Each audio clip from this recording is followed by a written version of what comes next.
Buksan po natin yung ating Biblia sa unang Pedro, Kabanata 2, mula 1 hanggang 12.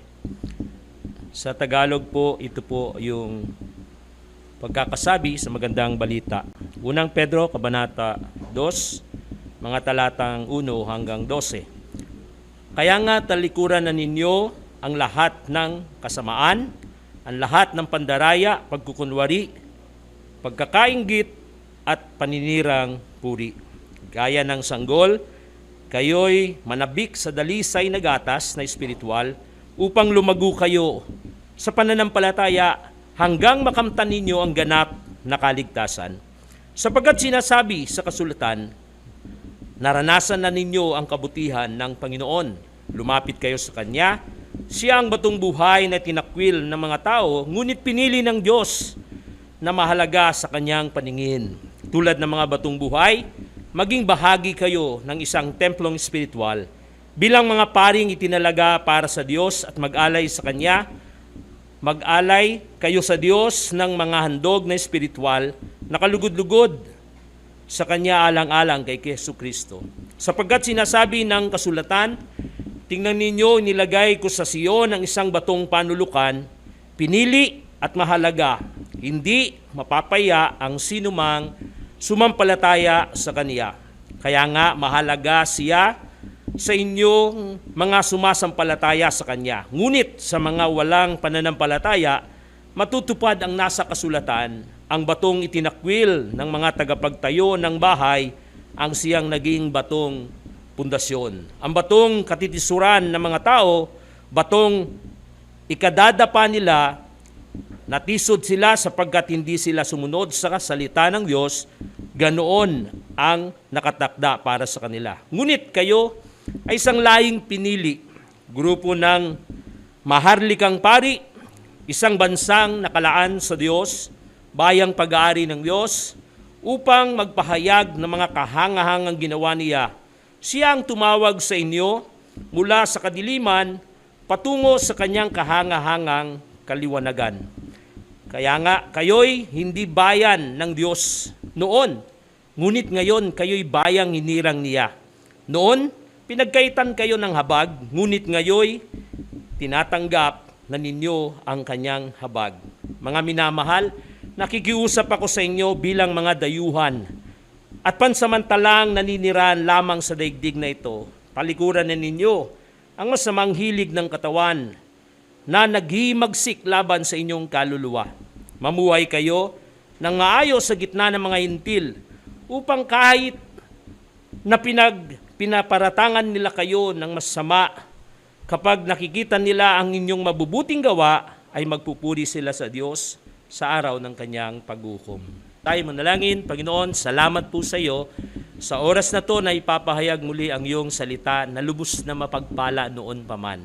At aming idinadalangin na ngayon din sa araw na to, maging pagpapala ito sa buhay ng iyong mga anak dito sa kawan ng Panginoon. Muli naming makita ang kalagayan namin at ang nais mo, Panginoon. Hayaan mo, Banal Espiritu, ang siyang kumilos ng malaya sa aming kalagitnaan. Ipaliwanag, Panginoon, ang iyong naisin para sa oras na to. At higit sa lahat, bigyan mo kami ng pandinig, pangunawa at pagtanggap para sa iyong mga salita na aming isasabuhay sa mga darating na araw. Salamat po.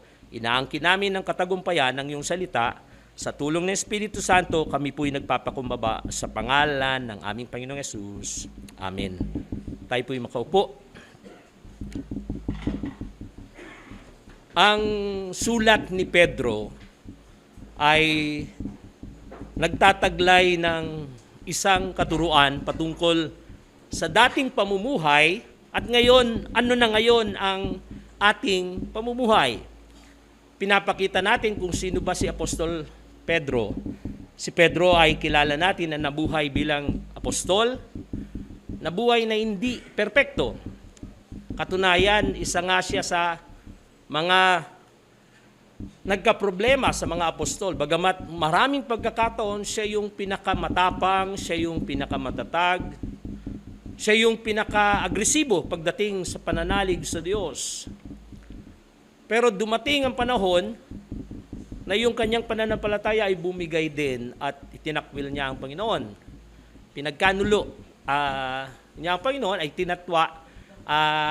Ito'y kanyang sinabi na hindi niya kilala. Pero lahat ng yun ay proseso ng Panginoon para siya lalong lumago, lalong magtiwala sa Diyos. Ngayon, sa kabila ng kanyang paglilingkod, mahabang panahon ang lumipas na iniwan sila ng Panginoon na matagumpay sa tulong ng Espiritu Santo. Pero sa dulo ng kanyang mga buhay, siya'y sumulat sa mga kapatiran. Makikita natin dito yung pinaka-intent ng sulat niya na merong Diyos na siyang kumilos sa ating Panginoong Yesus at bumaba sa lupa at binago ang ating kalagayan. Kumbaga parang makikita natin yung comparison lagi sa book ng Peter na ito yung dati nating buhay, ngayon ito na yung ating buhay. Noon alipin tayo nitong kasalanan, ngayon mabuhay na tayo bilang isang nasa Panginoon, nasa spiritual. Dating buhay na nasa karnal at ngayon ay buhay na nasa spiritual.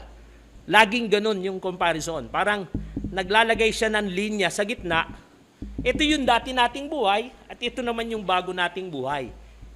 Nililinaw niya sa mananampalataya kung ano na yung dapat nating katayuan. Ano na yung dapat nating kalagayan. Kumbaga parang yung dati at yung bago.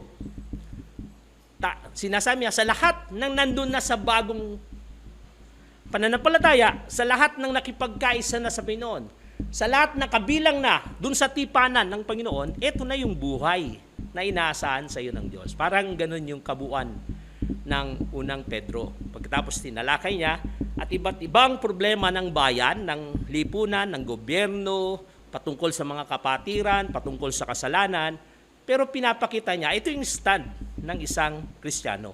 Ito yung tayo ng isang mananampalataya. Ito yung kalagayan ng isang mananampalataya. Maraming pagkakataon, maging ang Panginoong Yesus, ipinakita niya yung kaibahan.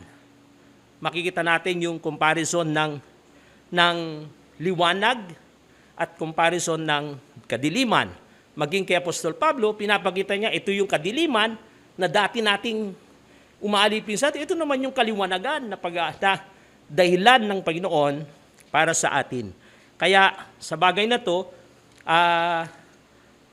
makita natin na sa panahon din natin ngayon, ang nagiging problema natin ngayon, sa dami ng reliyon, kasi tingnan nyo yung comparison noong una sa New Testament. Sa New Testament,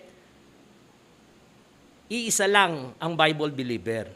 Lahat may iba-ibang paniniwala na hindi Biblia. Kaya yung buhay ng Kristiyano nun, kung paano sila mamuhay, naglilika ng malaking pagtataka sa mga nakapaligid sa kanila.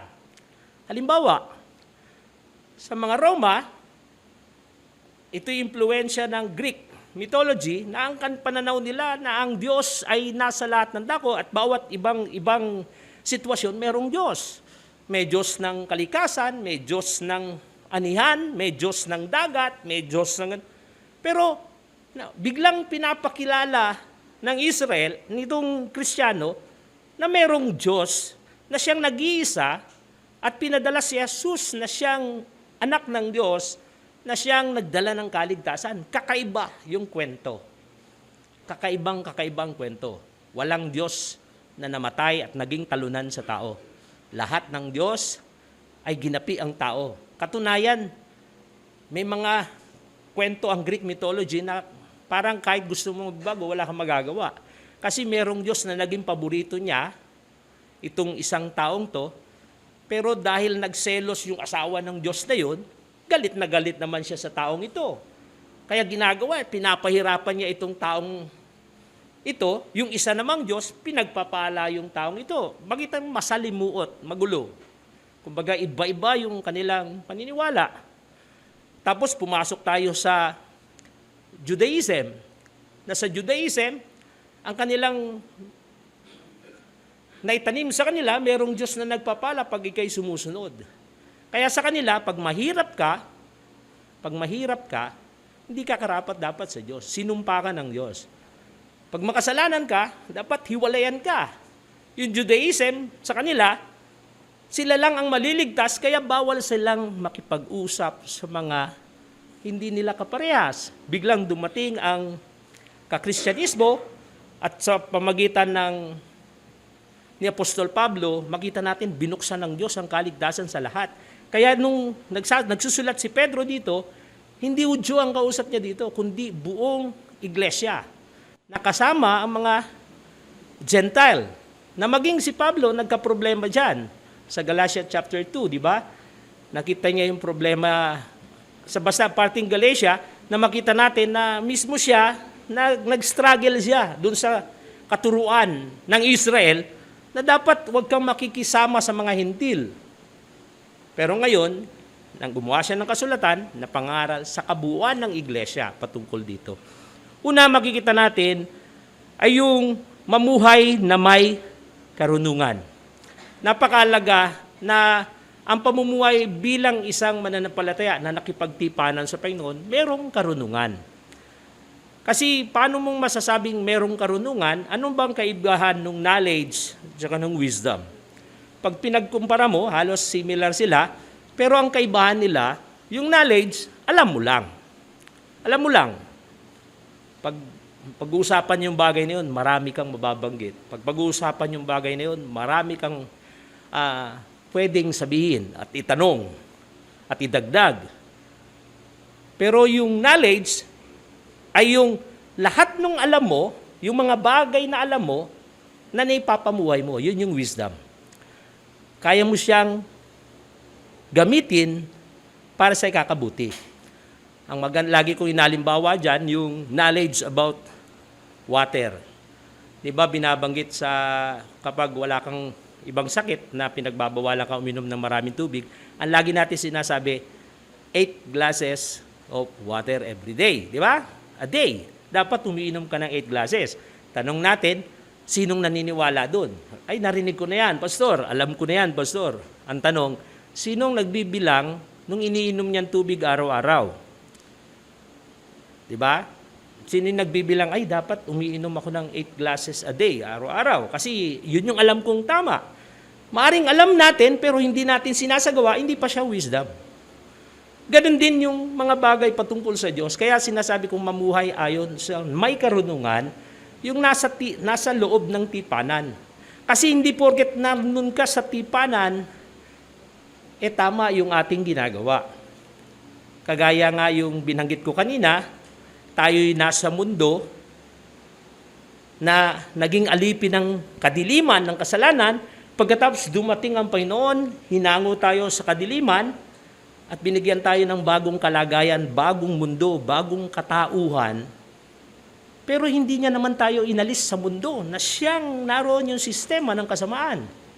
Nakita nyo, hindi yung, sige mga anak, lahat ng niligtas niya, dinampot niya at nilagay niya sa bago niyang mundo. Makita natin doon, mas makakapumuhay ka ng tama kasi yung kultura nyo isa. Pero nandun ka sa mundo na ang kultura nyo, yung kultura na dating ginagawa mo, dating nakasanayan mo, paano kang mamumuhay ng tama? Paano kang mamumuhay ng may karunungan? Sa experience ko lang bilang pumasok sa politika, kita natin yung gulo, yung hirap, na parang yung mga, sa panahon kasi ngayon, yung lagi kong sinasabi na C-A-N. Dati, malinaw kung ano yung mali at ano yung tama. Pero paglipas ng panahon, yung mga mali na laging nagiging common, ginawa dun sa kabila, ginawa rito, ginawa dun, ginawa nung nakapaligid sa'yo, ginawa nung katabi niya, nagiging common. At yung common na yun, pag naging common na siya, nagiging acceptable. At yung acceptable, kalaunan, nagiging norm. Pag norm na siya, ikaw na yung mali. Pag norm na siya at ikaw yung gagawa ng tama, ikaw na yung mali. Magbigay ako ng ilang mga bagay. Dati noon, yung pagdating sa courtship, sa pagkakasintahan, makita natin dati noon, kailangan liligawan mo yung babae, paalam mo sa magulang, magtatrabaho ka sa bahay, kikilalanin ka nung pamilya nung babae. Sa ngayon, nawala yun kasi naging common yung okay lang, naging acceptable. Minsan nga, nakakalungkot, minsan, parang hindi mo na maintindihan ano yung mga pamamaraan ng Kristiyano at pamamaraan ng hindi Kristiyano. Kasi halos nagsama na sila. Nagsama na. Dati-rati makita natin yung Kristiyano sa panahon ng New Testament, ibang-iba sa hindi Kristiyano. Alam niyo ba nung panahon ng persecution, bakit itong Kristiyano, bagamat pine-persecute, parami ng parami? Padami sila ng padami. Pagdating ng, kung di ako nagkakamali, ng 300, pagkatapos ng almost, pagdating ng 3rd century, kasi nung 1st century, makita natin si Jesus nangaral hanggang iniwan niya yung kanyang mga alagad. 2nd century, pinag-usig talaga mga Kristiyano. Pinapakain ng buhay sa leon, sinusunog ng buhay, nilalagay, binabigay bilang parusahan ng gladiator, binabalatan ng buhay. Ganun yung ginagawa nilang para lang parusahan yung Kristiyano na ayaw sumamba sa Diyos nila at pinipilit na yung Diyos nila ay si Jesus. Ang Diyos nila ay ang isang Diyos na walang... Noon kasi ang Kristiyano, ang tawag nila ay, anong tawag dito? Atheist. Bakit? Kasi lahat ng reliyon doon may rebulto na sinasamba. Ang Kristiyano walang rebulto, kaya ang sabi nila sa Kristiyano, atheist ka. Kaaway ka ng Diyos. Atheist ka.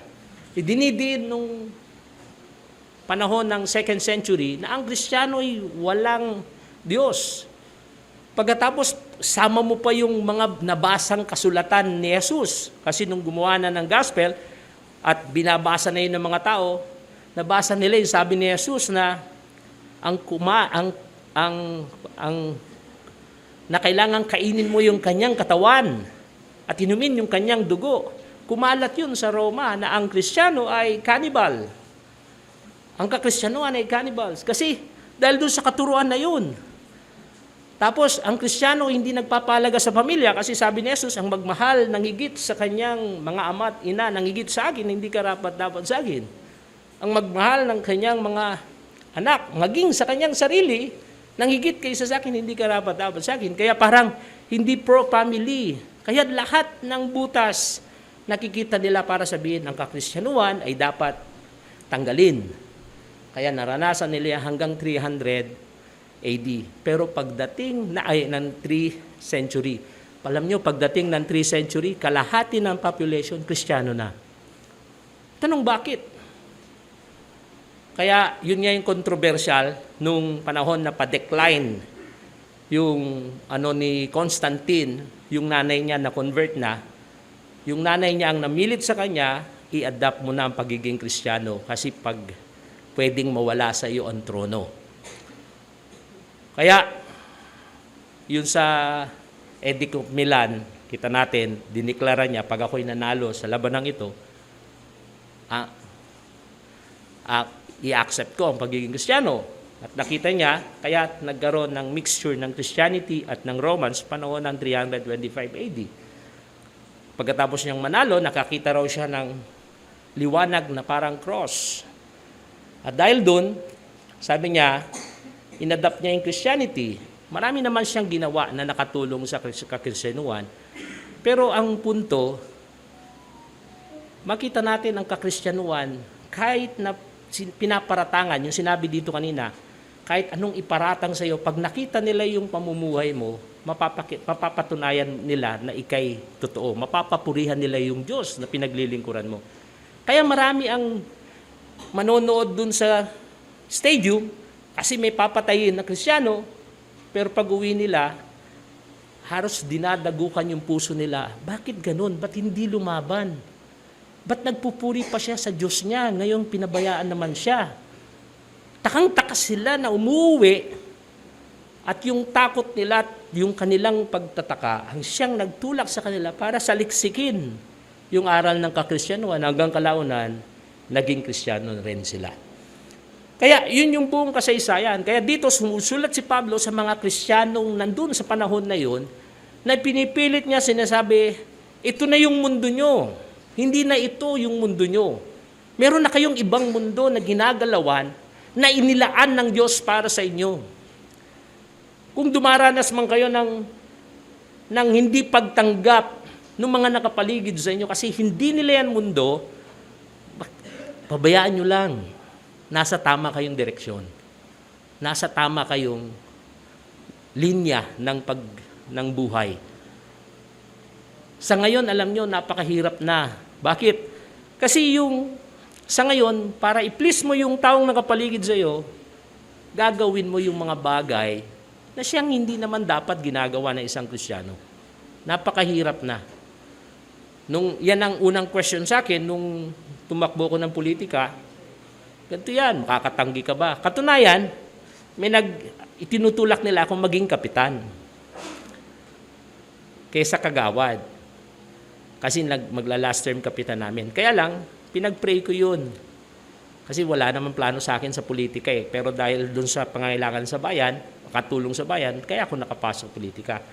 Ngayon, nung tinanong ko yung kaibigan kong matagal na treasurer ng barangay, almost 10 years siyang treasurer ng barangay. Tinanong ko, sabi ko, Pastor, kasi pastor din siya. Pastor, kilala mo yung buhay ko, matagal tayong magkakilala. Tinutulak nila ako na tumakbo sa barangay, eleksyon. Sa pagkakilala mo sa akin, sa tingin mo, pwede kong pumasok na tumakbo ng kapitan? Alam niya, sagot niya sa akin na may karunungan. Sabi niya, Pastor, ganito lang ikaw ang sasagot sa tanong mo. Pero, babalik ko sa iyo isang tanong din. Pag merong pumunta sa iyo na makapangyarihan, may impluwensya, sabi niya, Kapitan, magpa-project ako sa inyo, 500,000. Pipirmahan mo yan. Pero ang project na gagawin ko lang, 2.5 million. Pag kaya mo yung pirmahan, magkapitan ka, pwede ka. Pero pag hindi mo yun kaya, huwag ka nang magkapitan. Masisira lang buhay mo. Yun yung problema. Yun yung mundo na papasukan namin. Kaya sabi ko, Lord, anong gagawin ko? Kaya kalaunan, legislator lang yung pinili ko. Kaya nakapasok kami. Pero sa ngayon, makita natin yung mundo ng magulo. Sa ngayon hindi para sa kalwalatian ng Diyos, makita nyo, halos naagawan namin ng papel yung pari dun eh. Yung mayor, tuwing meron siyang itatalaga ng mga facilities, mga buildings na pinagawa niya, ay tawagin mo si pastor, ipa-bless natin yung building. No? Kaya lang nung unang blessing ko, inahanapan nila ako ng holy water. Eh. Sabi ko, wala sa amin nun. Ay, wala. Sabi nung mayor, Pastor, wala ka ba yung winiwisik? Yung mas maganda sana kung meron. Eh. Sabi ko, hindi po, wala po kami nun. Talagang declaration lang na ang Diyos ang siyang magiging gabay at tulong nun. Pagdating sa mga okasyon, kita mo, hindi naman ako nagkokontra sa kanila, pero makita nila na nagliliwanag ako sa kanila. Kasi yung alak, normal yan eh. Normal yan. Yung tawag dito, yung kalaunan, makita natin, pag may mga ipropose silang mali, sasabihin ko naman kung ano yung stand ko, na parang hindi ako kontra sa kanila, kundi concern ako sa kanila. Kasi pag ang dating kontra ako sa kanila, magiging kaaway nila ako. Paano ako magliliwanag kung kaaway nila ako, di ba? Nakukuha niyo po yung ibig sabihin. Mas maganda yung kapag meron akong i-oppose, kasi concern ako sa kanila. Tulad nung may isang eksena, gusto nilang i-focus yung isang bagay, pinaliwanag ko yung mga bagay-bagay na dapat nilang gawin. Tapos, saka biglang i-stop na nila yung pag-propose nila noon kasi alam nila walang mangyayari. Kasi, sige, magbutuan tayo. Sino bang may gusto? Sabihin ko. Siyempre, walang magtaas ng kamay sa kanila kasi lalabas na payag sila dun sa other side ng sinasabi ko. Kaya, yun po yung kagandahan. Bawat isa sa atin may experience tayong ganyan. Sa company, sa trabaho, sa eskwelahan, saan man tayo nagtatrabaho. Gagamitin ka ng Panginoon kasi binigyan ka ng Panginoon ang bagong mundo. Nakakaiba sa mundo nila. At yung bagong mundo mo, hindi yun nakakaya. Pero sigurado, magtataka sila. Pero yung pagtataka nilang yun ang magiging unang hakbang para mas lalo nilang maintindihan yung pinaniniwalaan mo, yung sinasampalatayanan mo. Kaya dito, napakalaga yung salitang mamuhay ng may karunungan. Balikan ko lang yung unang pamimili ng Diyos. Kasi ang Diyos, sa gitna ng kanyang nilika, gusto niyang ang lahat ng kanyang nilika ay maging para sa Kanya. Kaya nga ang tao nilika niya na with image and likeness of God. Ano mang paliwanag natin dito, pero isang tiyak, ito'y konektado sa Diyos. Di ba? Pangalawa, nilagyan niya ng espiritu ang tao. Bakit? Sabi ni Pablo, ang nakakaunawa ng mga bagay na espiritual ay yung bagay na espiritu. Ang laman ay sa laman. Kaya tao lang ang nakakaunawa sa plano ng Diyos. Katunayan, sa Roman, sabi niya, paano yung mga hindi nakaririnig ng salita ng Diyos? Sabi niya, ang tao dun sa loob ng kanyang puso, nararamdaman niya yung plano ng Diyos. Kahit na sabi mong nasa liblib yan at hindi niya pa naririnig ang Biblia, meron ng sa katauhan ng tao na naroon ng Diyos. Dahil yun sa Espiritu ng Diyos na nilagay niya sa atin. Kaya walang bagay na masasabi mo na hindi pwede, na okay lang mamuhay ito. Mararamdaman mo na merong Diyos na siyang nagtatawag sa iyo. Kaya namili ang Diyos. Ang una niyang pinili, makita natin sa history, doon sa pag-aaral namin sa worship team, makita natin, pinili niya si Satan, si Lucifer bilang archangel na siyang mamumuno sa pagsamba sa kalangitan. Pero itong archangel na to, nakita niya yung kanyang kalagayan na perfect in beauty and full of wisdom. Siya'y inangkin yung lahat ng ganung parangal at pinilit niyang kunin yung ibang anghel para pantayan ang Diyos. At dahil doon siya itinapon at siya'y naging kalaban ng Diyos, tinapon siya sa lupa.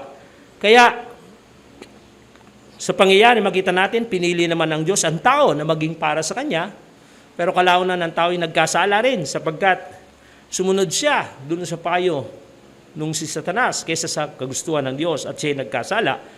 At dahil doon, Genesis chapter 12, namili ang Diyos sa pamagitan ni Abraham. At nung pinili niya si Abraham, the same pattern. Iibahin ng Diyos yung buhay mo. Makita natin si Lucifer, kakaiba siya sa lahat ng anghel. Makita natin, ang tao, kakaiba siya sa lahat ng nilikha.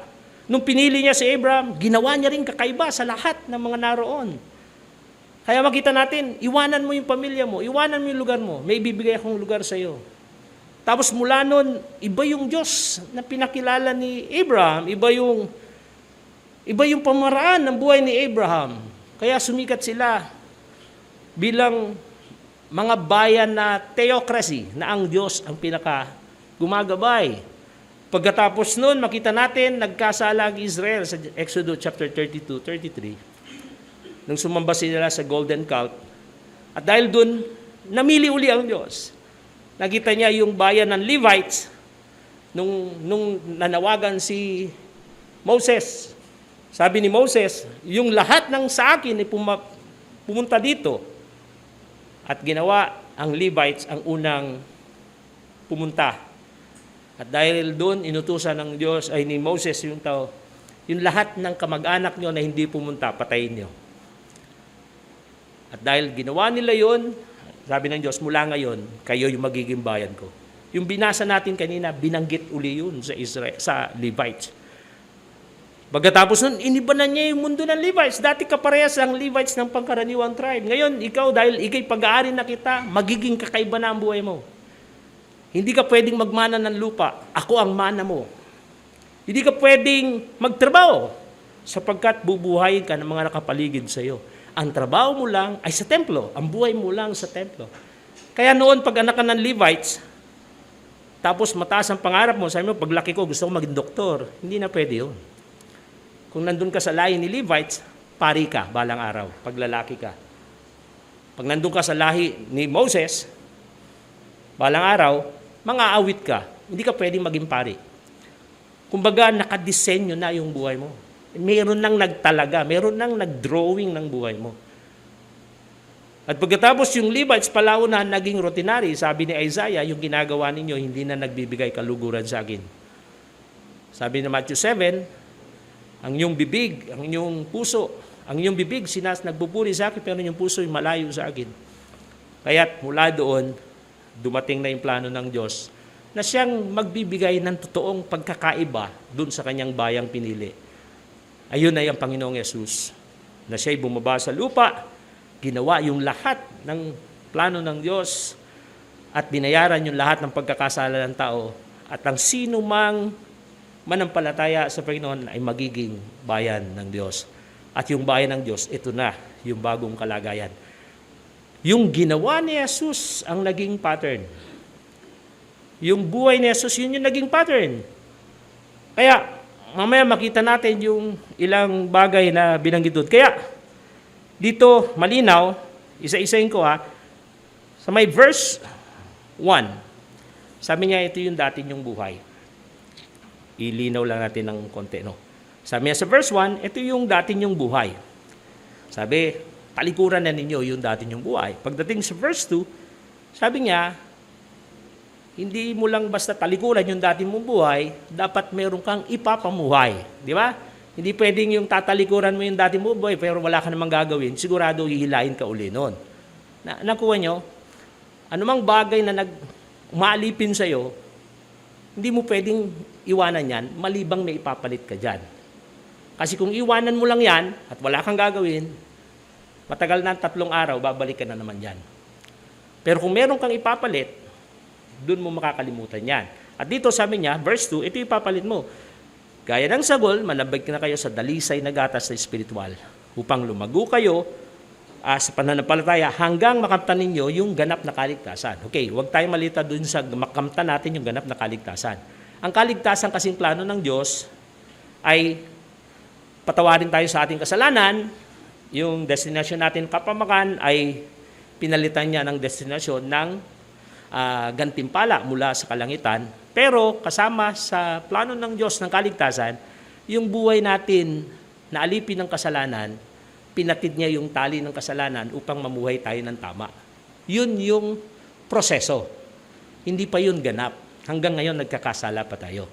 Pero dito, sabi niya, kapag nakatuon tayo sa mga gatas na espiritual, nakatuon tayo dun sa kagustuhan ng Diyos, yung desire ng Espiritu, unti-unting mamamatay yung desire natin dun sa dating buhay.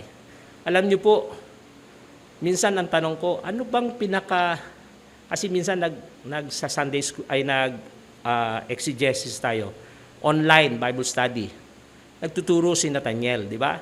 May eksena doon na na-puzzle ako doon. Kasi may sinabi si Nathaniel, sabi daw doon sa Bible school, yung bakit nahihilig sa pornography yung mga tao.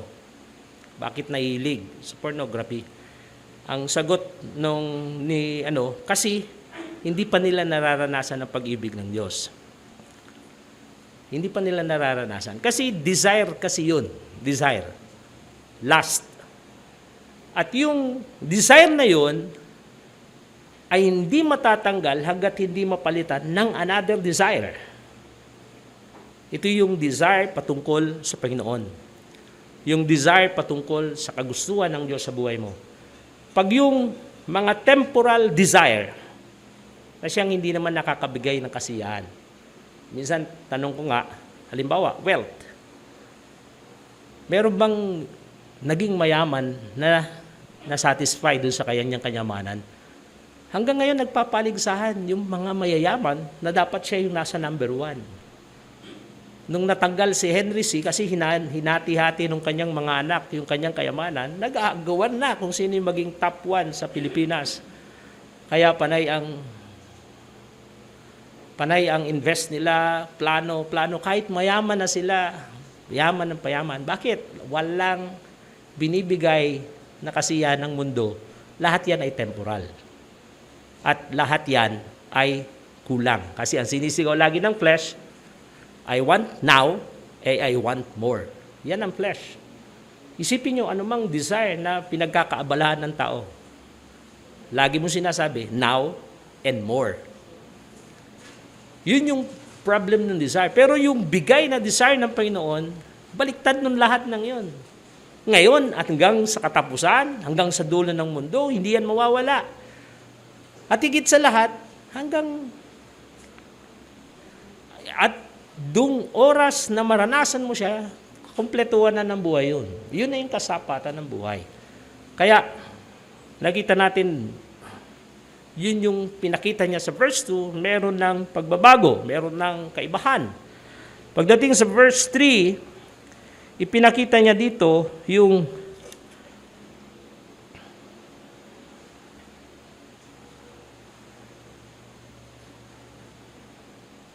sabi niya doon yung verse 3, dahil bakit kailangan natin ibayin yung ating buhay? Kasi naranasan natin yung kabutihan ng Diyos. Ang pinaka-basis kung bakit tayo pinili ng Diyos, dahil doon sa kanyang kabutihan. Minsan, ang problema, yung parang nagda-drive sa atin para maging mabuti, kapag hindi yung pag-ibig ng Diyos, magkikita mo pansamantala lang yan. Halimbawa, ang nagda-drive sa atin, sa Abra, biglang naglindol. O kaya, nung nakaraan, dito sa atin, nagkaroon ng mga typhoon, nagkaroon ng pandemya, halos lahat naghahanap sa Diyos. Lahat takot. May takot tuwing magkaka-COVID. Makita mo, pag tinignan mo yung lahat ng prayer request, katakot-takot na pangalan na puro COVID patient, no? Halos lahat ay nagpipumilit na lumapit sa Diyos. Bakit? May problema. Pero tingnan mo, kaya yung tao, pagdating sa online service, ang dami, di ba?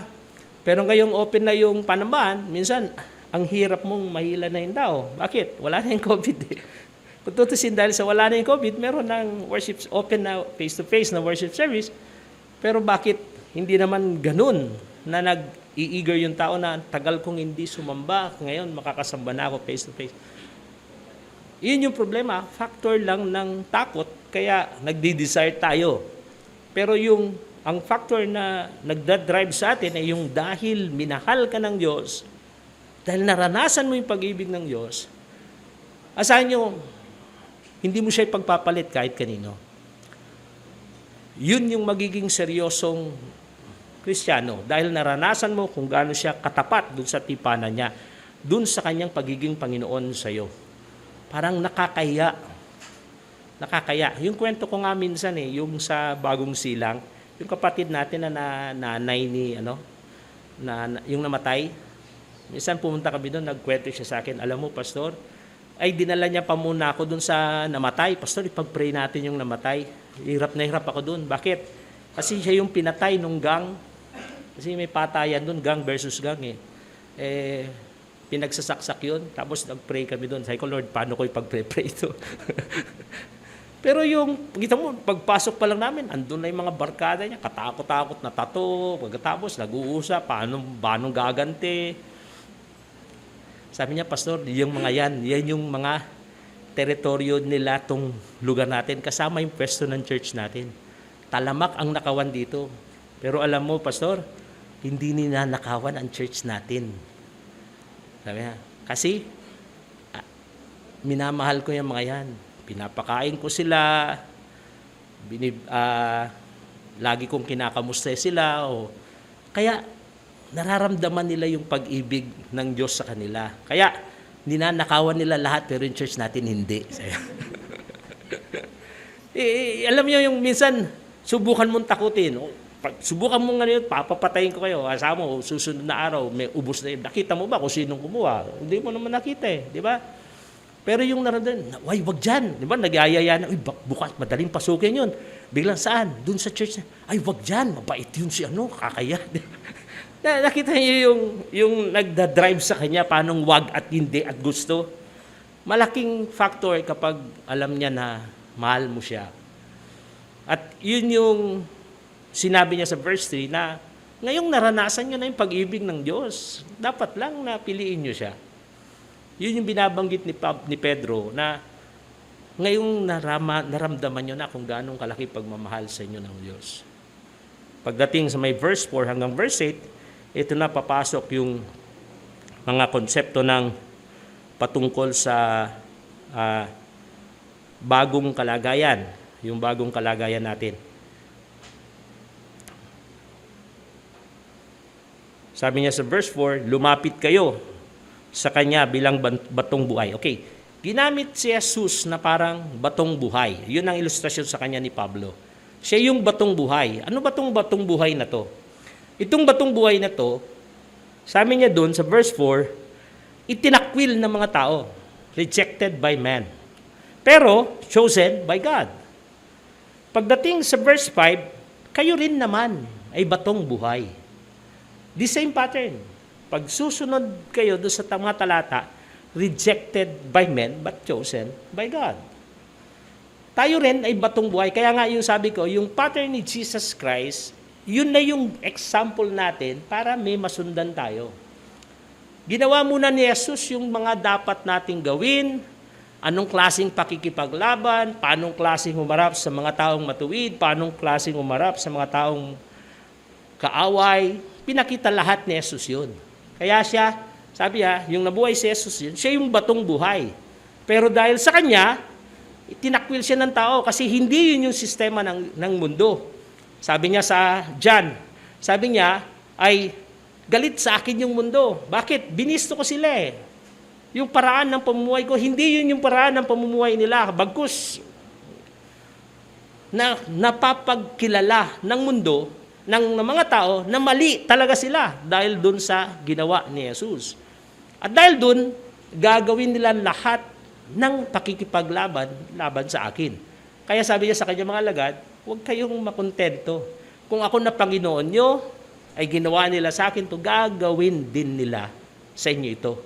Walang lingkod na nakahigit sa kanyang Panginoon. Kung ako, hindi sila natakot na ginawa nila sa akin to, gagawin din nila sa ito. Kaya, lahat ng paraan para hindi paniwalaan yung iyong pinaniniwalaan, para sa mga bagay na to, makita natin, mararanasin natin lahat to. Kaya, ito yung pattern hanggang verse 8 na pinakita ni Jesus, siya yung batong buhay. At tayo rin yung batong buhay na nakalaan dun sa templong espiritual. Lahat, yung bawat isa sa atin, parang batong spiritual, kaya natayo yung templo ng Diyos, yung kaharian ng Diyos dito sa lupa. Yun ang dahilan. Kaya dapat lang tayong magpatuloy sa lahat ng ating ginagawa. Pagdating sa verse 9, meron pa siyang binanggit dun sa gampanin ng batong katitisuran. Yung cornerstone na batong panulukan. Si Jesus yung batong panulukan, at dahil dun sa batong panulukan, marami ang maliligtas. Pag nakita nila to, dahil dun, sila'y maliligtas. Ito yung tayo mga believers. Pero alam nyo ba, dahil din kay Jesus, maraming mapapahamak. Yun ang sabi ng mga Biblia. Dalawa ang gampanin nung pagiging bato ng Panginoong Jesus. Unang gampanin niya, sa mga maliligtas, ito'y batong panulukan. Nagiging pundasyon ng pagiging buhay natin. Ito'y nagiging kalakasan natin. Pero dun sa mga hindi maliligtas at magtatakwil at magre-reject sa katuruan ng Ebanghelyo, ito'y batong katitusuran na magiging daanan kung bakit sila napahamak. Naalala niyo yung sabi ni Moses sa mga Pariseo, akala niyo ba pagdating ng paghuhukom, hatulan kayo ng Diyos, si Moses ang hahatol sa inyo. Sabi niya, bagay niya, yung kautusan ni Moses ang gagamitin. Kasi pinangawa ka nila kay Jesus, nasa amin ang kautusan ni Moses. Nasa amin ang katuruan ng Biblia. Sabi ni Jesus sa kanila, pagdating ng paghukom, yan din ang gagamitin ng Diyos para kayo parusahan. Kaya nga, malinaw na ganun din yung sitwasyon natin. May mga taong nakapaligid sa atin na pwedeng maligtas dahil nakita niya yung buhay mo, nakita niya yung Panginoon dahil sa iyo, at nakilala niya at narinig yung Panginoon dahil sa iyo. Pero mga taong hindi nakakilala sa Panginoon, hindi sila naniwala sa iyo, hindi sila nakinig sa iyo. Makita natin doon. Dahil doon sa pagtanggi nila sa iyo, yun yung naging dahilan kung bakit sila napahamak. Alam niyo kung tutusin, kung ibubuod ko, wala nang mapupunta sa impyerno dahil sa kanyang masamang gawa. Wala na. Dati yun yung problema ng tao. Dahil sa ating masamang gawa, pupunta tayo sa impyerno. Pero sabi ng Biblia, sa aklat ni Juan, lahat ng ating kasalanan, pati kasalanan ng buong mundo, binayaran ni Jesus. Binayaran na ni Jesus. Hindi na issue yung kasalanan mo eh. Ang issue na lang, paano kang lalapit sa Kanya. Kasi nabayaran ni Jesus ang kasalanan mo, hindi na siya big factor para hindi ka makilala. Hindi na siya yung pinakamalaking hadlang. Kasi binayaran na ni Jesus yan eh. Ang kailangan mo lang, intindihin yung alok sa iyo ng Panginoon at tanggapin mo siya bilang tagapagligtas. Pagdating sa paghukom, ang titingnan lang ng Panginoon, lahat ng tumanggap, ilalagay sa isang libro. At yung libro yung Book of Life, hindi ka nadadaan sa paghukom. Kasi nandun ko na sa Book of Life. Pero lahat ng taong hindi nakakilala sa Panginoon, sila yung hatulan ayon sa kanilang gawa. Ang ibig sabihin, kaya sila hatulan, kasi tinanggihan nila ang Panginoon. Yun na lang sila kaya sa kanila, naging batong katitusuran ang Panginoon. Kaya dapat mamuhay tayo ng may karunungan. Idinidiin dito, pagdating sa verse 11, sa may verse 9, sabi niya, ngunit kayo'y isang bayang lahing pinili. Lahat ng bumubuod na yan, na parang ang bumubuod ng lahat ng yan, bayang pag-aari ng Diyos. Sa verse 9. Ngunit ngayon, kayo'y pag-aari na ng Diyos. Bayang inangkin ng Diyos na para sa Kanya. At pagdating sa verse 10, sabi niya, ito na ngayon yung function nyo. Dahil pag-aari na kayo ng Diyos, dapat naman gumalaw kayo bilang pag-aari ng Diyos. Kayo ngayon yung magpapahayag ng dakilang gawa ng Panginoon. Kayo'y magpapakilala sa mundo kung sino yung Panginoon na pinaglilingkuran nyo. Kung sino yung Panginoon na nagmamayari sa inyo. Pagdating dun sa dulo, verse 11, sabi niya dun sa verse 11, mga minamahal, nakikiusap ako sa inyo bilang mga dayuhan at pansamantalang naninirahan lamang sa daigdig. Ito na. Idiniin na dito, hindi ito yung mundo natin. Tayo'y nakikidaan lang. Kaya ang sabi ni Pedro, tinitingnan niya tayo na parang mga dayuhan. Pag dayuhan ka, kakaiba ka. Hindi ka kaparehas nila. Minsan, pumunta ka ng Boracay, makita mo may mga dayuhan na okay lang sa kanila, nakahubad, nagtatanggal ng mga damit, naghahalikan sa harap ng mga tao. Yun yung kanilang kultura. Kaya lang, nung pumunta sila dito, dala nila yung kultura nila. Ang problema, yung Pilipino, dahil mas mataas silang bansa kasi atin, ginagaya ngayon ng Pilipino. Ginagaya ng Pilipino, pati pananamit nila, pati style nila, pamamaraan nila sa buhay, ginagaya ng Pilipino. Na kung saan dapat hindi ganun. Dahil kultura nila yun eh. Hindi porket ginawa nila tama. Sa atin mali yun, pero dahil kultura nila yun, sa kanila walang problema yun. Pero sa atin mali yun. Kaya, ganun din. Baliktarin natin. May mga bagay sa ginagalaw natin na sa kanila mali. Pero may mga bagay na ginagalaw sila na sa atin naman ay mali. Dapat malinaw yun. Hindi pwede na, hindi, ginagawa na lahat eh. Gawin ko na rin. Hindi pwedeng ganun. Bilang isang Kristiyano, meron tayong, bumabalik tayo sa pagiging theocracy. Ang Diyos na aking Panginoon, siya yung nagbabantay sa akin. Kaya sa tuwing magkakasala tayo, nararamdaman natin yung sakit at bigat ng ginawa natin. Hindi katulad yung hindi mananampalataya, norm. Hindi nagdadala ng sakit at bigat. Alam niyo, ito nga yung tanong eh. Kailan yung huling umiyak tayo dahil sa ating kasalanan? Kailan yung huling nalungkot tayo dahil may nagawa tayong masama? Kasi pag hindi na nangyari yun, delikado na yun. Nagiging norm na yun. Nagiging yun na yung buhay natin. Dapat tuwing ginagawa natin yung hindi natin kultura, nasasaktan tayo. Minsan nagagawa natin, nahuhulog tayo. Pero dapat nasasaktan tayo. Kasi hindi yun yung disenyo ng Diyos na nilagay niya sa puso natin. At yung pangalawa, makita natin, hindi lang dapat may karunungan.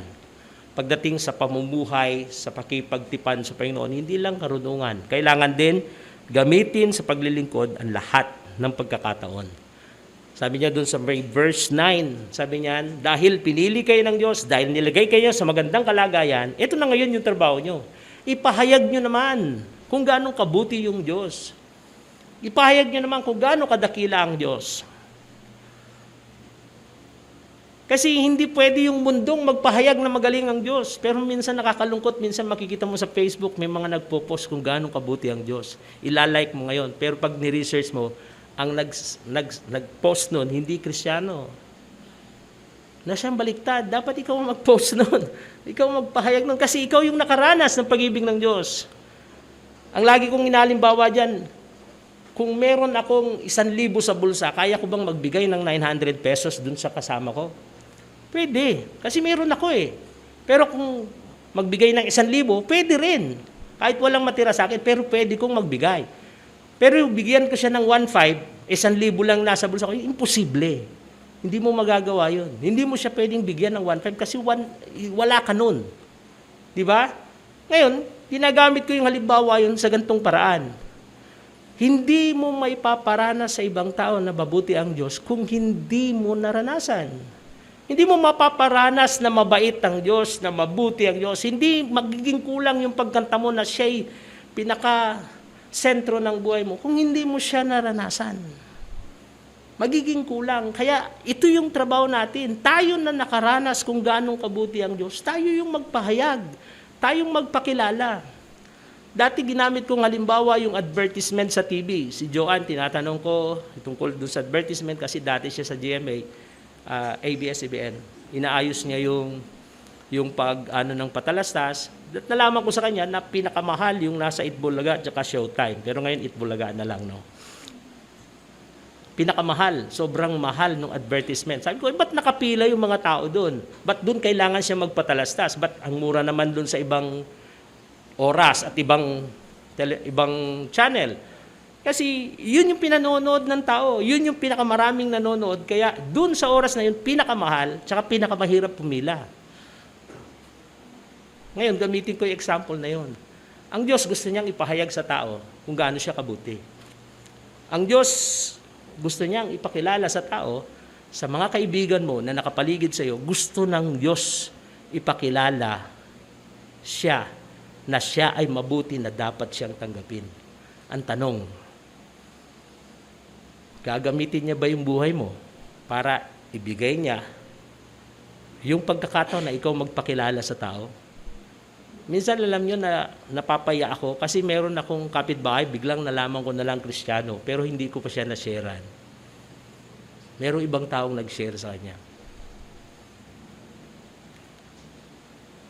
Kasi baka hindi kakarapat dapat na, baka pag ikaw ang nag-share, lalo siyang lumayo sa Panginoon. Lalo siyang hindi maniwala sa Panginoon. Or baka pag ikaw nag-share, hindi maganda yung pagpapaliwanag mo patungkol sa Diyos. Baka kulang yung advertisement mo. Baka kulang yung kapangyarihan mo na maghikayat para makumbinsi siya. Di ba? Alam niyo, ang Panginoon, kung ang kumpanya gumagastos ng malaki, basta lang mapakilala siya, ang Diyos din gumagastos ng malaki. Nag-i-invest ng malaki sa mga tao na gusto siyang ipahayag. Kaya makita niya, gagawin niyang kahanga-hanga ang buhay mo. Gagawin niyang sa harap ng tao, kaliwa-liwanag yung buhay mo. Bakit? Kasi ikaw yung nagpapahayag ng kadakilaan niya. Hindi niya papayagan na ikaw yung kawawa, ikaw yung duguan, ikaw yung walang kaalam-alam, pagkatapos biglang ipapayag mo yung kadakilaan niya. Hindi pwede yun. Kung yung tao, insulto sa kanya yun, gaano pa kaya sa Diyos? Kaya pag ikaw ang magpapahayag ng kahanga-hangang dakila ng Diyos, pagkakaabalahan ng Diyos yung buhay mo, gagawa siya ng mga dakilang bagay na nakakahigit sa mga nakapaligid sa iyo. para sa oras na magsalita ka na mayroong Diyos na buhay na tumutulong sa atin, asahan mo paniniwalaan ka ng taong nakapaligid sa iyo. Kaya yun yung pangalawa, yung sa lahat ng pagkakataon, pagsamantalahan natin. Kasi nilagay na ng Panginoon yung kahanga-hangang bagay sa buhay natin. Nilagay na ng Panginoon sa puso mo kung bakit yung taong nakapaligid sa iyo, naniniwala sa iyo. Sa gitna ng mga kaibigan niya, mga kaibigan nyo, pag ikaw nagsalita, may dating kaysa dun sa mga kaibigan mo. Kung ganun pala, samantalahin mo na, di ba? Kung mahiya, samantalahin mo. Alam nyo, minsan, nung kasama namin mga pastor kasi may mga programa kami sa pulis, sa barangay, kaya lang may rules doon. Bawal kang magsalita ng mga terminology ng church, huwag kang mag-amen doon, huwag kang mag-praise the Lord. Kasi baka magmukhang church yung programa. Kaya may mga bawal. Tapos lagi ang prayer namin sa pangalan ng Ama, ng Anak at ng Espiritu Santo. Tapos sa dulo ng prayer namin, ganoon. Tapos minsan, atin kami na isang event, ang magpre-pray yung Catholic na police. Pagkatapos ng prayer niya, ang dulo ng prayer niya, sa pangalan ng Panginoong Yesus, Amen. Parang napapaya. Pag kami nag-pray, kinukonsider namin sila. Pero pag sila nag-pray, talagang diretso, di ba? O minsan naman, andyan yung mga kaibigan mo, tuwan-tuwa siya, harap sa'yo. Proud na proud siya, mag-joke siya ng green jokes, mga kabastusan. O kaya may video siya na bold, papakita niya sa'yo. Proud na proud siya na ginagawa niya yun. Pero alam natin na mali. Ang tanong, mas marami kang pwedeng ipakita na dapat proud na proud ka at ipamalita na dapat proud na proud ka kasi makakatulong to sa buhay niya Di ba? Mas marami tayong pwedeng sabihin at ipahayag at mas paniniwalaan niya. Alam, minsan may pagkakataon, pagdating sa barangay, ito lang, example ko ulit, nag-uusap-usap na sila, kikwentuhan sila, biglang darating ako. Biglang tatahimik. Alam ko na pinag-uusapan nila. Andiyan na si Pastor. Biglang tatahimik. Doon pa lang, ang kinakatuwa ko doon, ibig sabihin, iba na talagang tingin nila sa akin. Di ba? Parang nahihiya na sila sa akin. Ibig sabihin, dahil nandun na yung authority, kailangan mong magsalita. Kasi doon pa lang nagbigay na ng clue ang Panginoon, ginagalang ka na nila. Nire-respeto ka na nila. O kailangan mo magsalita. Ang hirap yung parang baka masaktan sila, baka ano sabihin nila. Sila nga hindi nahihiyang magsalita sa atin ang gusto nilang sabihin di ba? Ba't ka mahihiya nung mas dapat natin gawin na siyang trabaho natin? Tinawag ka ng Panginoon para ipahayag yun. Tinawag ka ng Panginoon para ipamalita sa kanila yung kahanga-hangang gawa ng Diyos. At bilang bahagi ng tipanan, karapatan natin na tayong magpahayag kung sino ang Diyos. Ang nakakaya dyan, mismong ang Diyos ang bumaba at nagpakayag. Ako, ginagawa ko to. Kaya nga, mga kapatid, ito yung maganda. Merong isang maganda eksena sa Bible na minsan na-preach ko, si Barzillai. Si Barzillai sa 2 Samuel chapter 17, verse 27 to 29, napakaikli itong kanyang kwento. Pero yung kwento niya, isa siyang tapat na lingkod ng Diyos, mayaman siya na taga-Gilead. Nang mabalitaan niya na nagkaroon ng kudeta, nag-aklas si Absalom na anak ni David sa kaharian ng kanyang ama, inagaw niya yung kaharian ng kanyang ama, nagkudeta siya. Itong si David, para walang mamatay, siya'y tumakas at pumunta ng bundok. Doon siya, para wag magkaroon ng sakitan, pinabayaan niya na maagaw yung trono niya. Nung namundok na si David, pagod na pagod siya, hirap na hirap siya, kasi tumakas sila, tinahabol sila. Yung pagkakataon na yun yung nakita ni Barzillai. Nalaman niyan si Barzillai, si Haring David, nandun sa lugar sa bundok, sapagkat inagaw yung trono niya nung kanyang anak. Ginawa ni Barzillai, may kasama siyang isang mayaman din, nagdala sila ng napakaraming masasarap na pagkain, kakumpletuhan ng pagkain, at dinala niya dun sa may bundok.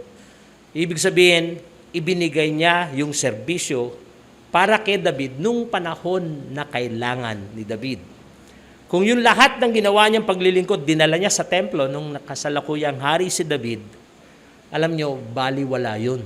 Bakit mas masasarap ang pagkain sa templo, dun sa palasyo? Baliwala yun kasi mas magagaling yung chef ni Haring David at mas maraming masarap na pagkain doon. Pero dahil dinala niya yun kung saan walang pangangailangan si Haring David, napakalaking pasalamat ni Haring David doon. Katunayan yung sobrang pasalamat ni David, yung pagkatapos ng manalo yung kanyang tropa at naagaw na yung trono, bago sila lumampas doon sa ilog, sabi niya, Barzillai, sumama ka na sa akin. Sasama kita doon sa aking king's table. Isasama kita. Kasama kang uupo doon sa aking mesa. Offer ni David kay Barzillai. Pero sabi ni Barzillai, mahal na hari, matanda na ako. Yung mga pagkain na magaganda doon sa templo mo, ay sa palasyo mo, hindi na masyadong masarap sa akin kasi wala na yung panlasa ko. Yung mga magagandang tanawin, pagsayaw, magagandang awitin, mahina na yung tenga ko para ma-appreciate ko lahat ng yan. Ipahintulot mo na lang na dito ko na ubusin sa lugar ko yung natitirang araw ng buhay ko. Kasi matanda na siya. At dito na ako ilibing sa aking bayan. Tinanggihan niya yung magandang offer. Pero tinan mo, bakit siya inofferan? Kasi nakita ni David yung malaking ginampanan niya. Hanggang nung mamamatay na si David, binili niya kay Solomon, Solomon, huwag mong kalimutan si Barzillai. Napakalaking tulong yung ginawa niya sa akin. Balik tayo sa pag-aaral natin. Alam niyo ba, sa mundo natin ngayon, kapag merong namimigay, pinagsasamantalahan. Diba? Ayuda. Uy, may tatanggapin na ayuda. Pagsasamantalahan. Lahat ng tao alam na agad. Sa amin nga, yung question ko, mas unang nalalaman ng constituent yung ipamimigay ng gobyerno kaysa sa aming mga kagawad. Kasi may mga contact sila sa taas. Kaya biglang lalapit, ay pastor, may mamimigay po ng kabuhayan. Pastor, ako na unahin mo. Sabi ko, anong kabuhayan? Hindi, sabi ko, buti ka pa, alam mo na, ako hindi ko pa alam eh. Yung parang, ang bilis, di ba? Ang bilis na nakikita yun ng tao.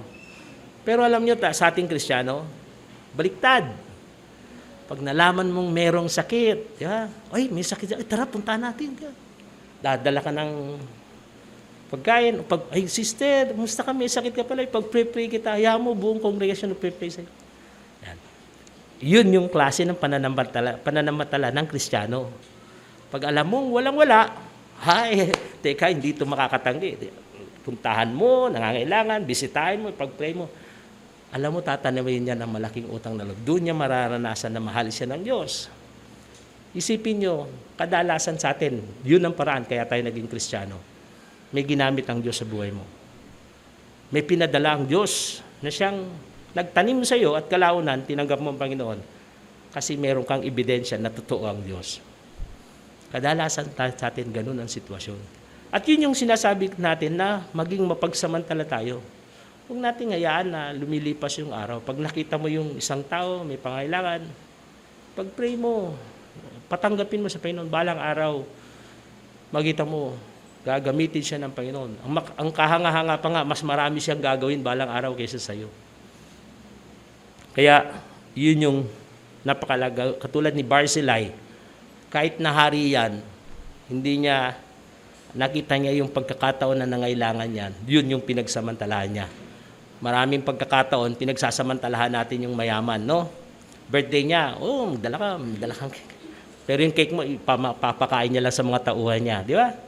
Pero hindi, nagbigay sa akin nung birthday ko yan, hayaan mo. Kailan ba birthday niyan? So, yung cake mo times 10, di ba? Yung cake na ibibigay niya sa'yo times 10, o may another blessing pang ibibigay sa'yo. Ibig sabihin, sabi ng Panginoon, kung tutulong ka, huwag kang tutulong dun sa makababalik sa'yo. Hindi yun ang pananamantala. Pananamantala na mundo yun. Ang tutulungan mo, yung walang kakayahang magbalik sa'yo. Yun yung pananamantala para maintindihan niya na mahal siya ng Diyos. Panguli, yung kumilos ng may pag-aangkin sa ating tipanan. Yung pag-aangkin, napakahalaga yun. Una, nakita natin, yung ating pamumuhay na may karunungan. Pangalawa, nakita natin yung paglilingkod sa lahat ng pagkakataon. Napakalaga yun. At yung pangatlo, yung pag-aangkin. Anong ibig natin sabihing pag-aangkin? Sabi dun sa Bible, we are God's chosen people. We are God's possession. We are God's holy nation. Puro nakakabit yung word na God. Ibig sabihin, ang nagmamayari sa iyo, walang iba kundi yung Diyos na katipan mo. Siya na yung nagmamayari sa iyo. Dahil pag mamayari ka niya, dapat lang na maintindihan mo kung ano yung kalagayan mo kasi pag mamayari ka niya. Di ba? Naisip nyo ba minsan, ano kaya kung anak ka ni Bill Gates? Ano kayang buhay meron ka? Parang ang sarap, no? Naging anak ka ni Bill Gates, no? Lahat ng hingin mo, bibigay niya. Lahat ng kailangan mo, nariyan. No? Minsan kasi dinidesire natin yung mga bagay na wala eh. Kaya minsan iniisip na, ano kaya ang kalagayan ngayon ng mga anak ni Bongbong Marcos ngayon? Ngayong presidente siya, di ba? Ano kaya ang magiging sitwasyon nila? Oh, superstar sila agad. Di ba? Sikat sila agad kasi presidente tatay nila eh. Minsan yun, madali nating intindihin eh. Madali nating intindihin pag ganung paliwanag eh. Pero yung malinaw na binabanggit lagi sa ating pagmemensahe, lagi sa pagpapahayag, na ikay bayang pinili ng Diyos, ikay pag-aari ng Diyos. Katunayan, parang ang naitali ang Diyos sa iyo eh. Parang tipanan yung kasalan, di ba? Dahil naikasal ka sa isang tao, wala ka nang magawa, kundi siya lang, wala nang iba. Wala ka nang ibang mamahalin, kundi siya lang. Paano kung hindi siya tapat? Wala kang magawa. Kailangan mo pa rin siyang mahalin. Yun yung kalagayan ng Diyos. Hindi naman tayo tapat lagi eh. Madalas nga nagkakamali tayo eh. Madalas nagkukulang tayo. Madalas tayo ang sumisira sa tipanan. Pero hindi yung ugali natin ang dahilan kaya nakipagtipanan ng Diyos. At hindi rin ang ugali natin ang dahilan para mawala yung tipanan ng Diyos sa'yo. Ang totoo, bakit siya nakipagtipan sa atin? Dahil nandun, mula sa puso niya, nakita niya yung ating pinili niya tayo. Mula sa karamihan, pinili niya tayo at inangkin niya tayo. At dahil dun, yung ating pagkukulang, tanggap niya. Yung ating pagkukulang, kaya niyang intindihin, pero hindi niya kayang konsintihin. Ibig sabihin, gagawa siya ng paraan hanggang sa mangyari sa atin yung magandang bagay. Hanggang mapaglabanan natin ang lahat ng yon. Hanggang mapagtagumpayan natin ang lahat ng yon. Nakatali na siya sa atin. Babaguhin niya tayo, tutulungan niya tayo hanggang marating natin yung tamang kalagayan na gusto ng Diyos sa atin. At yun yung pag-angkin sa tipanan. Pag-aari ako ng Diyos. Sabi nga ng Biblia sa Matthew 6, ba't ka natatakot sa iyong kakainin, sa iyong daramatin, sa iyong inumin? Inilimbawa niya dun yung maya, di ba? Yung maya nga eh, hindi nagtatrabaho, binubuhay ko. Yung mga liryo, sandali lang yung buhay nila, pero pinapalitan ko ng pagkaganda-gandang mga kulay o damit, yung mga bulaklak. Ikaw pa kaya? Di ba? Yung damo na isang araw lang yung buhay niya, kinabukasan igagatong, pinagkakabalaan ko, ikaw pa kaya? Ikaw pa kaya na anak ng Diyos? Ikaw pa kaya na pag-aari ng Diyos? Ikaw pa kaya na nakapabilang dun sa lahat ng kasunduan na kanyang sinumpaan? Paano niyang magagawa na pabayaan ka? Gayong itinaya niya yung kanyang pangalan sa iyo. At yun yung kalagayan na pag-angkin. Sa tuwing may mga pangit na bagay o hindi natin matanggap na bagay, ang tanong doon, yung, Panginoon, ba't mo pinahintulot sa akin? Hindi ganun ang tanong eh. Panginoon, ano yung nais mong mangyari dito? Alam ko maganda pa rin to, pero hindi ko pa makita sa ngayon. Panginoon, ano yung, kumbaga parang walang kaduda-duda na lahat ng mangyayari sa iyo ay kontrolado na ng Diyos. Lahat ng pwedeng mangyari sa iyo, kailanman hindi yan magiging kapamakan. Kasi sabi niya, all things work together for those who love me, who love Him. Di ba? Lahat ng bagay mangyari sa iyo, pawang maganda na. Kaya dapat, nandun tayo sa pag-angkin. Pag-angkin, pag-aari ako ng Diyos. Ba't mangyayari sa akin to? Pag-aari ako ng Diyos, alangan namang gantong resulta nito. Hindi mangyayari yun. May dahilan ng Diyos kung bakit mangyayari na makikita natin sa dulo, kahanga-hanga yung paraan ng Diyos kung bakit nangyari yun. At yun yung pag-angkin. Ito yung pangalawa. Hindi lang pag-angkin na tayo na pag-aari natin ng Diyos. Dapat higit sa lahat, pag-angkin na tayo ay pag-aari din ng Diyos. Hindi yung one side lang. Angkinin mo na pag-aari ka ng Diyos. Pero angkinin mo na pag-aari mo ang Diyos kasi nakipagtipalan siya. Pero dapat angkinin mo rin na pag-aari ka ng Diyos. Both side yun. Vice versa. Kung tayo, confident tayo na ang Diyos ang ating katipan, dapat confident din tayo na tayo ay para sa Diyos. Tayo ay para sa Diyos. Kung ang Diyos ang mana natin, tayo ang mana ng Diyos. Ibig sabihin, sa bagay na to, makikita natin na nakakaya na minsan binabawi natin yung ating buhay para sa Diyos. Kung ang Diyos gumagalaw na para sa iyo, dapat tayo'y gumagalaw para sa Diyos. Makita natin yung kalagayan mula sa unang panahon, mula sa Genesis hanggang sa dulo, hindi nagkulang ang Diyos para patnubayan ang bayan niya. Hindi nagkulang ang Diyos. Katunayan, inalay niya pa nga yung kanyang bugtong na anak. Ibinalay niya ang kanyang buhay. Sabi niya, siya ang mabuting pastor. Inaalay ng mabuting pastor ang kanyang buhay para sa kanyang mga tupa. Ginawa na ng Diyos yung katibayan at malinaw na katibayan na pag-aari ka niya. Inangkin na ng Diyos ang lahat ng yun. At hindi papayag ang Diyos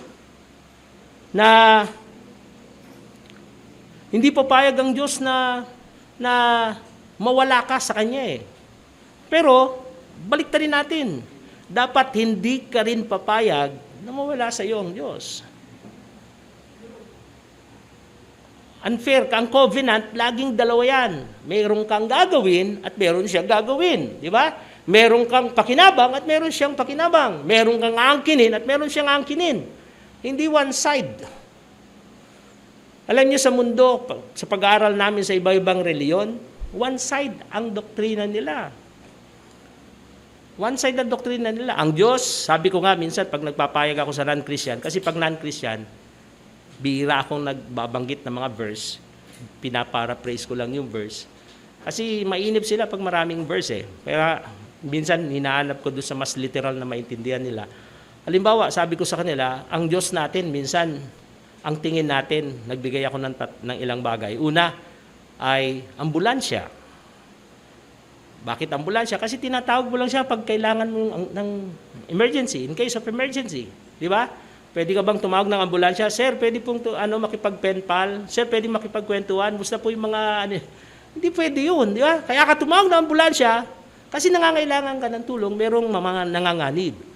Yun yung konsepto. At minsan, ganun yung konsepto ng tao sa Diyos. Kaya ka lang tumatawag sa Diyos kasi may pangailangan. Makita natin, pag okay yung buhay, hindi tumatawag sa Diyos. Pero pag mayroong problema sa buhay, kita mo, mula dun sa gate hanggang dun sa altar, lulalakad ng paluhod, di ba? Bakit? Kailangan tugunin ng Diyos yung pangailangan ko, di ba? Pag may sakit, mayat maya, marinig mo, maalala mo yung sakit, Panginoon, tulungan mo kami. Pero pag minsan walang pangangailangan, natapos na ang buong maghapon, hindi ka pa nakapanalangin, di ba? Minsan ganun yung pananaw ng tao. Ang Diyos lang ang may gagawa sa iyo. At ikaw, wala kang gagampanan sa Diyos. Sabi ko, minsan naman, ang tingin natin, janitor. Bakit janitor? Tagapaglinis ng dumi. Pag naramdaman mo na marami ka ng kasalanan, ay tika, kailangan ko nang pumunta ng church kasi ang dami ko ng pagkukulang sa Diyos. Minsan, ganun yung sitwasyon. Tagapaglinis lang siya ng kasalanan. Pero hindi ganun ang konsepto ng Diyos. Umpisa pa lang pagkakilalan siya, nilinis niya na yung kasalanan mo. Kaya lang, kailangan mong maramdaman sa tuwing nagkakasala ka at bumalik muli sa Panginoon. Hindi yung kasalanan natin ang dahilan para mahirap lumapit sa Diyos. Walang kasalanan mo na magiging dahilan para hindi Kanya tanggapin. Ang dahilan lang kaya hindi ka tatanggapin ng Panginoon, yung pride. Pag inaamin mo, hindi ka nagkakasala. Pangatlo, parang genie. Di ba? Kukuskusin mo, tapos make your request. Di ba? Sabihin mo na kung anong pangailangan mo. Panginoon, nag-apply ako ng abroad. Panginoon, tulungan mo akong makarating sa abroad. Yeah. Minsan parang ganun yung sitwasyon. Minsan natawa ako ng election kasi nung nagkabilangan, doon sa Cagayan, binuhat namin anong pangalan nito? Yung tauhan ni Duterte dati, spokesperson ni Duterte, yung attorney na dating representative. Tapos tumakbong senator, yung Harry Roque. Si Harry Roque, binuhat namin yan. Talagang pinag-pray namin yan. Kaya lang, nung halos tapos na yung bilangan, biglang nag-text yung leader namin, o ipag-pray pa natin na gumawa ng himala ang Diyos. At manalo siya. Paano mananalo? Tapos na yung bilangan. Minsan, parang ganun yung pananaw natin. Minsan, parang genie, no? Teka, magmamagic ang Diyos. Parang magikero. Tapos na yung bilangan. Halos patapos na yung bilangan. Minsan ang tingin natin sa Diyos. Kaya siya nandyan para gawin yung gusto mo. Na siyang baliktad. Kaya nandyan ang Diyos, hindi para alisin ang kasalanan mo, kundi para mamuhay ka ng matuwid. Nandyan ang Diyos, hindi para ibigay ang gusto mo, kundi gawin mo yung gusto ng Diyos para mangyari yung the best sa'yo. Nandyan ang Diyos, hindi para hingin mo na maging sundin yung lahat ng gusto mo. Hindi, kaya nandyan ang Diyos para turuan kang sundin yung lahat ng gusto ng Diyos. At yun yung pag-angkin na ikay pag-aari ng Diyos. Yun yung katibayan na pag-angkin na hindi na ikaw ang may-ari sa buhay mo. Meron nang nagmamay-ari sa iyo. Kung ganong katapang yung pag-angkin mo na meron akong Diyos na pinaglilingkuran na hindi niya ako pababayaan, dapat kaya rin nating angkinin na merong anak ang Diyos o merong bayan ng Diyos na kailanman hindi bibitaw sa Kanya. At yun tayo. Kailanman hindi tayo papayag na may impluwensya ng mundo na mamuhay sa gusto nila, kundi mananatili tayo ayon sa pamumuhay na gusto ng Panginoon. Mamumuhay tayo ayon sa pamaraan ng Panginoon at hindi tayo papayag na may impluwensyahan. Kung tutusin, bakit tayo ginawang liwanag? Tayo'y ilaw ng sanlibutan. Tayo ginawang asin ng sanlibutan. Isa lang ang purpose niyan. Influence the world. Yung liwanag mo magbibigay silbi. At tunayan yung liwanag mo, hindi mo pwedeng itago yan. Mahihain kang Kristiyano, mararamdaman ng taong nakapaligid sa iyo na Kristiyano ka. Kahit na mahihain ka. Kahit na sabihin mo, hindi ka pala kaibigan, hindi ka pala imik. Sa galaw mo pa lang, makikita na nila liwanag mo. Sigurado yan. Para kang magnet. Pag ginagawa mo yung kagustuhan ng Diyos, para kang magnet, lapitin ka ng tao. Madaling maniwala ang tao sa sasabihin mo. Yun yung ginagawa ng Diyos sa buhay natin. Kaya kanya ginawang liwanag kasi lahat ng pagkakataon na ginawa ni Jesus, madali na yun para sa iyo. Kasi ginawa na ng Panginoon yung preparasyon para tularan natin siya.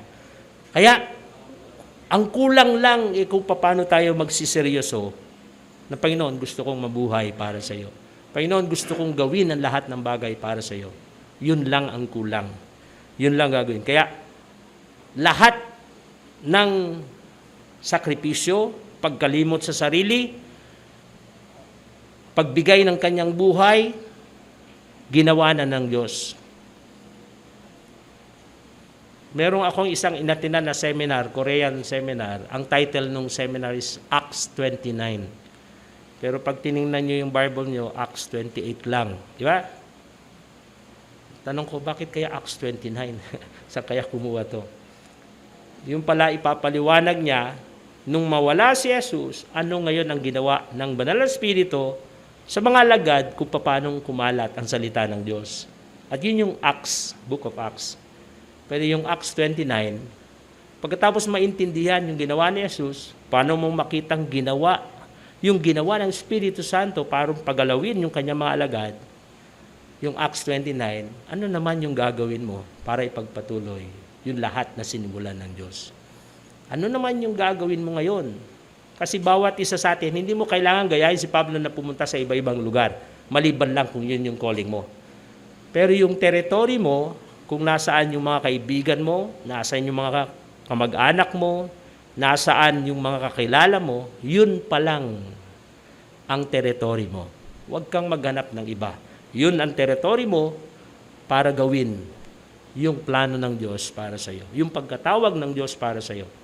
At doon, makipapatunayan mo na buhay ang Diyos at makakilala sa Panginoon yung mga tao na nakapaligid sa iyo. Tayo tumayo at tayo manalangin. Alam natin na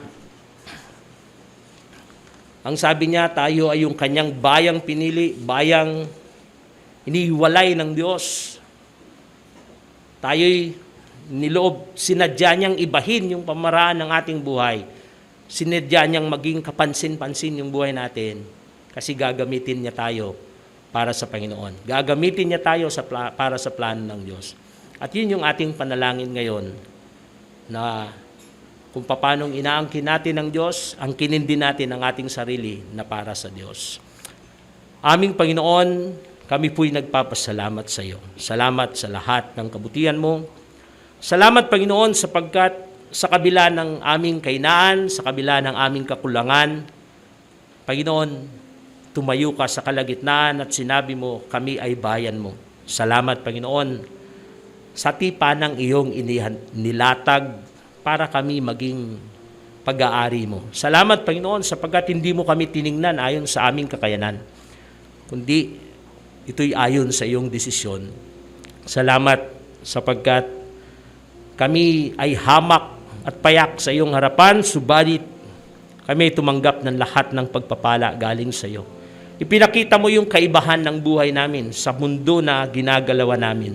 Ipinakita mo yung dating buhay namin kung paano namin naalisan sapagkat pinalaya mo kami. At ngayon namumuhay kami sa buhay na nais mo. Tulungan niyo po kami na angkinin ito, Panginoon. Tulungan niyo po kami na sa lahat ng oras, makita mo na pinagsasamantalahan namin kung paano kang ipahayag, paano kang ipakilala sa mundo. Nakikita mo, Panginoon, na ang tanging agikain namin sa buhay ay makilala ng tao na mayroong Diyos na makapangyarihan na siyang nagpapalaya at nagmamahal sa mga tumatanggap sa Kanya. Panginoon, mahabag ka sa mga kamag-anak namin, sa mga mahal namin sa buhay, sa aming mga magulang, sa aming mga kapatid. Panginoon, alam ko po, inuna mo kong inangkin sapagkat nais mo rin angkinin ang buo kong sambayanan. Inuna mo kong pinili sapagkat pinipili mo rin yung mga kaibigan ko. Tulungan niyo akong maging matapang sa pagpapahayag, sa pagpapakilala kung sino ka. Tulungan niyo po kong lumakad ng tama sa tipa ng iyong inilatag. Tulungan niyo po, Panginoon, na maging halimbawa ang aking buhay at magbigay ng kapangyarihan, otoridad, Panginoon, sa mga taong nakapaligid sa akin upang sila'y maniwala sa akin. Panginoon, ikaw ang nagsabi maging sa iyong mga alagad na sa lahat ng kanilang ginagawa nakikita ang iyong kapangyarihan at pinapakita yung otoridad na galing sa iyo, Panginoon. At yun din ang inaangkin namin. Sa lahat ng aming gagawin, ipakita mo yung otoridad na kami pag-aari mo, na kami ay galing sa iyo, Panginoon, upang mas maging katanggap-tanggap, Panginoon, sa mga taong nakapaligid sa amin ang aming sasabihin patungkol sa iyo. Sa iyo po namin nilalapit ng iyong pagpapala ang siyang igawad mo rin sa iyong mga anak, anumang aming kalagayan. Inaangkin namin, Panginoon, na dahil ikaw ang aming pinili at ang iyong katwiran ay aming pinili, Panginoon, ang lahat ng bagay ay iyong ibubuhos para sa amin. Panginoon, wala kaming pangailangan na hindi mo tutugunan sapagkat kami pag-aari mo. Sa iyo din namin dinadalangin, Panginoon, ang patuloy na pag-iingat at paggabay mo sa iyong bayan. At sa oras na to, niluluwalhati namin ang iyong pangalan. Itinataas namin ang pagiging dakilang pastor mo sa buhay namin. At inaangkin namin muli na kami ay pag-aari mo kung paanong ikaw ay pag-aari namin. Salamat, Panginoon. Ito po ang aming panalangin sa pangalan ng iyong anak na si Jesus. Amen.